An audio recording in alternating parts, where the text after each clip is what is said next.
Dobar dan vam želim i dobrodošli na moj kanal. Ovaj video sam podijelio u dva dijela. U prvom ću opisati ekran na klavijaturama SX700 i 900 i Genos i usput ću pokazati par trikova za koje možda niste znali. Drugi dio videa je isto vezan uz ekran, ali ovog puta se radi o vanjskom uređaju preko kojeg možemo kontrolirati funkcije na klavijaturi.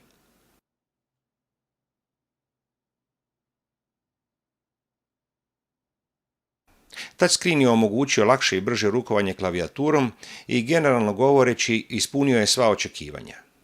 Preglednost je dobra i što je najbitnije, površina odlično reagira na dodir. U izborniku možemo birati dva načina izmjene.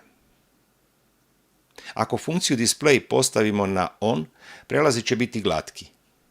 Ako je ona postavljena na off, izmjene slika će biti trenutne. Možda niste znali, ali prelaz u glavnom izborniku možemo napraviti jednim potezom prsta. Šteta da ovu radnju ne možemo koristiti i negdje drugdje, recimo na prelazu stranice kada biramo zvukove ili ritmove.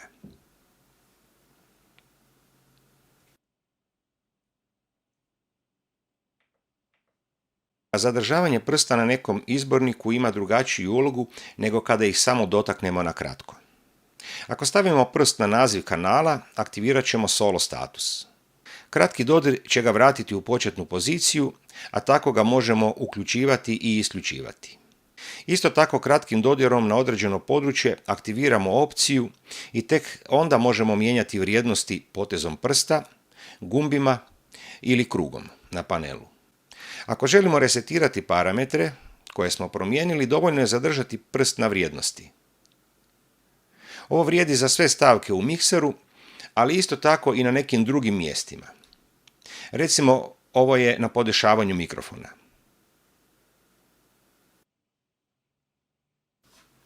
Dužim dodirom isto tako možemo vratiti promijenjeni instrument na početnu poziciju, ali ova funkcija se odnosi samo na kanale koji se nalaze na stylu i songu.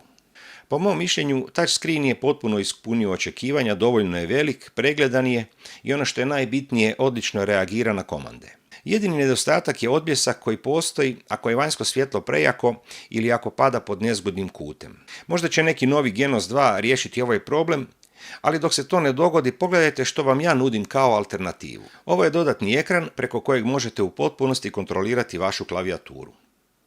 Za to sam iskoristio neki stari iPad, star prve generacije i jednu odličnu aplikaciju koja se zove MIDI Designer. Kao što vidite preko tableta, djelujem na zvukove desne ruke. Mijenjam volumene na stylu, a isto tako mogu kontrolirati i sve ostalo što je vezano uz mikser.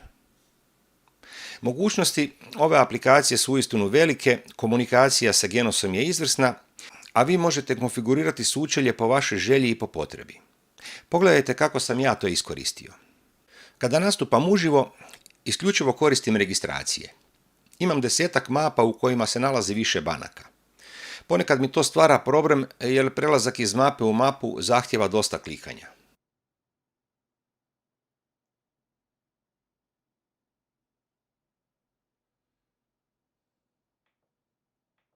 S druge strane, novo dodane playliste mi ne pomažu mnogo, jer i tamo ponekad treba dosta poteza da bi došao do nove registracije koju želim koristiti.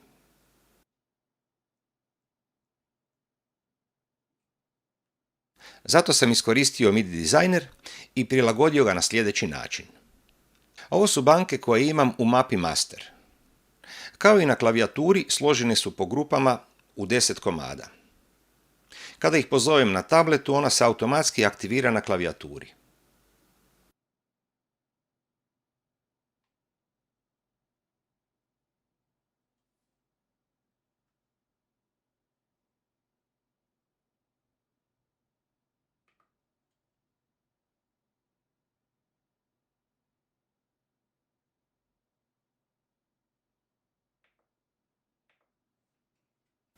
Registraciju mogu pozvati na oba mjesta, ovisi kako mi odgovara.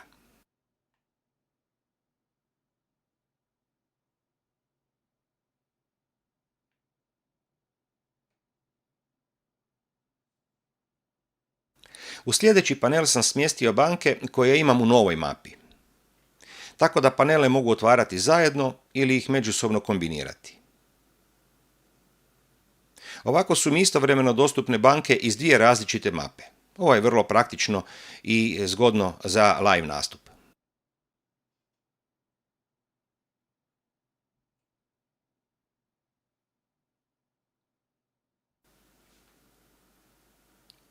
Isto tako, izgled panela mogu konfigurirati po vlastitoj želji i recimo pogledajte kako izgleda jedan na kojim se nalaze postavke za vokalist. Ovdje biram usere kojima aktiviram takozvan skal mod, a u donjoj zoni su one koje su vezane uz cordial tip.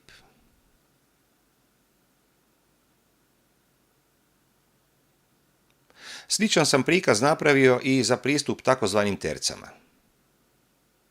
Ne koristim ih pa imam samo dvije vrste, ali vi možete posložiti koliko god želite. Dakle, prvo biramo vrstu terce, a nakon toga odabiremo tonalitet u kojoj ona svira.